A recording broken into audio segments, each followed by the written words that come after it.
Note to self, never underestimate what looks like a simple stripping job. Because stripping paint off wood furniture, yeah, it's never simple. So a woman who bought one of my pieces loved it so much she asked if I'd redo her little table. It was painted a gaudy yellow and she wanted the natural wood grain to match her chairs. And I thought, sure, it's just a table. How bad could it be? Famous last words. I started by slathering on some CitriStrip. It was windy, so I used freezer paper to keep it from drying out, because who actually keeps cling wrap in their shop? I waited 15 minutes, grabbed my putty knife, and started scraping. A lot stayed stuck, so I went back in with KleanStrip, spot applied the thicker areas, waited again, and got most of it off. But not before my patience started to run thin. I tried acetone with a wire brush, didn't do much. Switched to steel wool and some soapy water. Better, but still not perfect. Then I flipped the table over and realized, oh joy, the entire bottom was painted too. I texted the owner and was like, hey, how about we just strip the parts people actually see? Thankfully, she agreed. The legs were the real challenge. I painted stripper on, poured it down from the top, basically prayed to the DIY gods that it would magically melt off the paint. It didn't. So I attacked it from every angle, sideways, up, down, diagonally, you name it. I got maybe half of it off and went in again with a wire brush and water. I know, it's soft wood and the brush leaves scratches, but honestly, at that point, it was either sand out scratches or spend 3 days hand sanding. I chose sanity.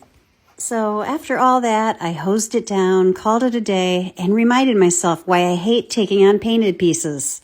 Stay tuned for part 2 when I try to make this thing look like it was worth restoring. Welcome to part 2 of this nightmare project. If you've ever thought redoing furniture looks easy, just wait. This one had me questioning my life choices and my upper body strength.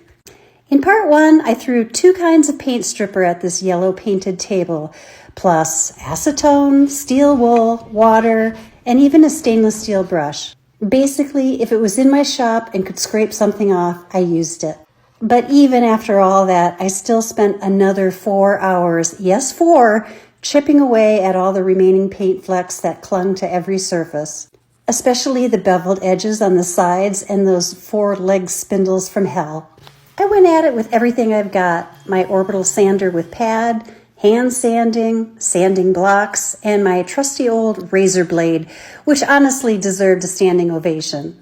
Once I could finally see the wood again, I broke out some 2-part Bondo to fill in a big crack down the center of the table and a few random dings. By this point, I had bonded emotionally with this table. But the battle wasn't over.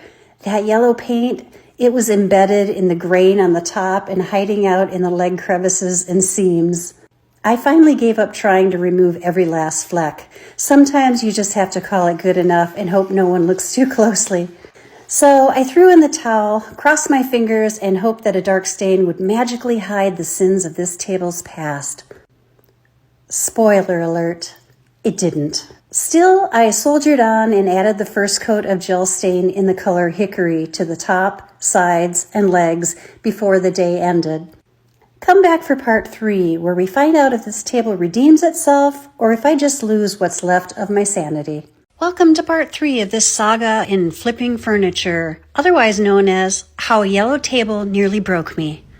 If you missed parts 1 and 2, those were basically dedicated to stripping this gaudy, sunshine yellow nightmare for a client who wanted it back to its natural wood grain.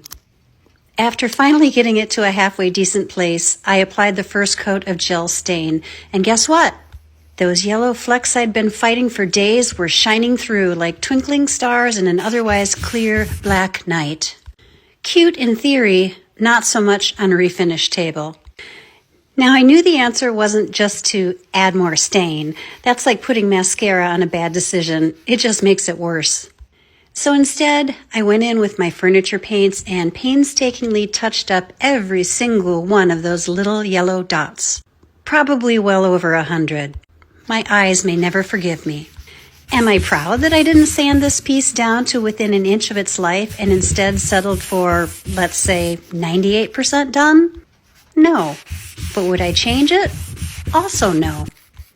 After the touch-ups, things were looking a little better, so I sprayed a layer of shellac over the spots to lock them in. Then, to even everything out, I added a light spritz of brown toner. Now, I don't usually use toner, but with all those color variations and touch-ups, it was my only hope.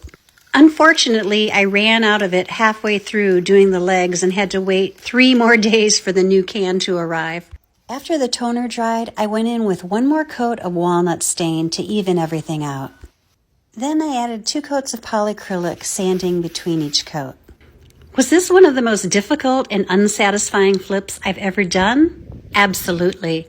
But the client, who I kept updated through every painful step, was thrilled. All she wanted was to bring it back to its natural wood grain, and despite everything, we did it. So the moral of the story? Sometimes flipping furniture means doing battle with paint, patience, and your own perfectionism. And sometimes the client loves it anyway. My name is Meg, and I show you practical tips for refinishing and flipping furniture. Be sure to hit the follow button for more.